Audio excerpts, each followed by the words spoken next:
जब हमारा ऑयल ठंडा हो जाता है तो उसमें बच जाती है काफ़ी सारी गंदगी। जो हम खाना बनाते हैं उसी के कुछ टुकड़े इसमें रह जाते हैं और वो जल भी जाते हैं और कुछ बिना जले भी रह जाते हैं। तो क्या होता है फ्रेंड्स, जब हम ऑयल को ऐसे ही भर के रख देते हैं तो उसमें स्मेल हो जाती है और ये जो हमारी चलनियाँ टूट जाती है ना चाय, तो इन चलनियों को बिल्कुल भी ना फेंकें और इनका इस्तेमाल इस तरह से आप कर सकती हैं। आप अपने ऑयल को छान कर रख सकती हैं।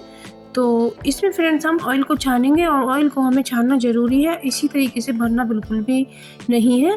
तो छान कर ही भरना है। तो इसमें आप देखेंगे काफ़ी सारी गंदगी ऊपर जमा हो जाती है। तो ये जो गंदगी होती है ना हमारे ऑयल में पड़ी रहती है और हमारे ऑयल को ख़राब करती रहती है, जो कि हमें बीमारियां पैदा करती हैं।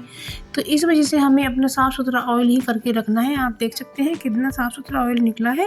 आप इसमें सब्जी छौंकें या फिर पराठे बनाएं तो इसमें बिल्कुल भी ना ही स्मेल आएगी और ना ही गंदगी आपके पराठे पर लगेगी और ना ही सब्जी में जाएगी। तो है ना कितनी। तो अब अगली ट्रिक आती है दूध से संबंधित। तो ये दूध जो है ना, जब हम उबालते हैं, किसी छोटे बर्तन में उबालते हैं या फिर बड़े बर्तन में उबालते हैं, तो दूध के गिरने की समस्या बनी रहती है। दूध उबल कर आता है ना तो वो बाहर गिरकर बहुत नुकसान हो जाता है।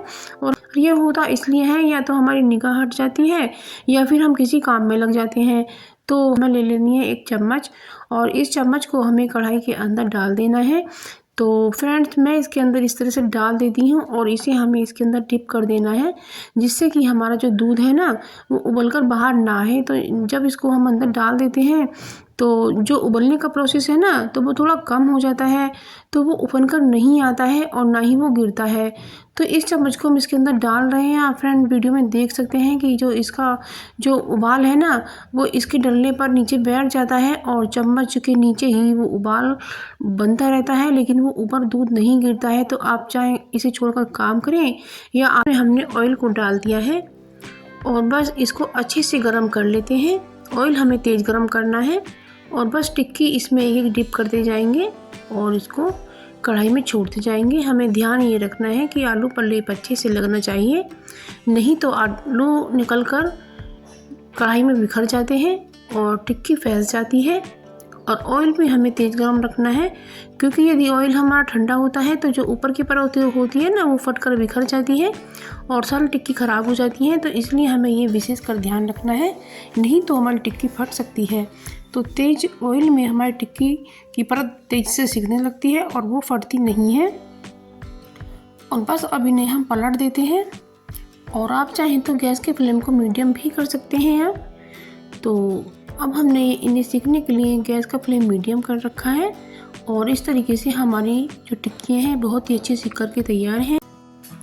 तो फ्रेंड्स क्या होता है कि कभी कभी हमारे घर में अदरक नहीं होता है, तो उसके बिना हम टेस्टी चाय कैसे बनाएं। तो ये ट्रिक है हमारी। तो इसमें हमने 4 लौंग ली हैं और 2 काली मिर्च और दालचीनी का टुकड़ा लिया है और इसको हम मूसली से क्रश करके इसमें डाल देते हैं। तो हमारी चाय रंधने लगी है और इसमें हमने स्वाद के अनुसार चीनी भी ऐड कर दी है और इसमें हमने आधा गिलास पानी ऐड किया था और इसमें 1 चम्मच चाय की पत्ती हमने ऐड की है और इसको अच्छे से बॉईल कर लेते हैं। तो फ्रेंड्स हमने ये आधा चम्मच अदरक पाउडर डाला है, यानी कि सौंठ। जब अदरक सूख जाती है तो उसे जो पीस कर बनाया जाता है वो होती है सौंठ। तो हमने ये सौंठ को ऐड कर दिया है, इसलिए जब अदरक ना हो तो आप सौंठ का इस्तेमाल कर सकती हैं। तो अब इसमें हमने दूध को ऐड कर दिया है और चाय को हम अच्छे से बॉईल करेंगे।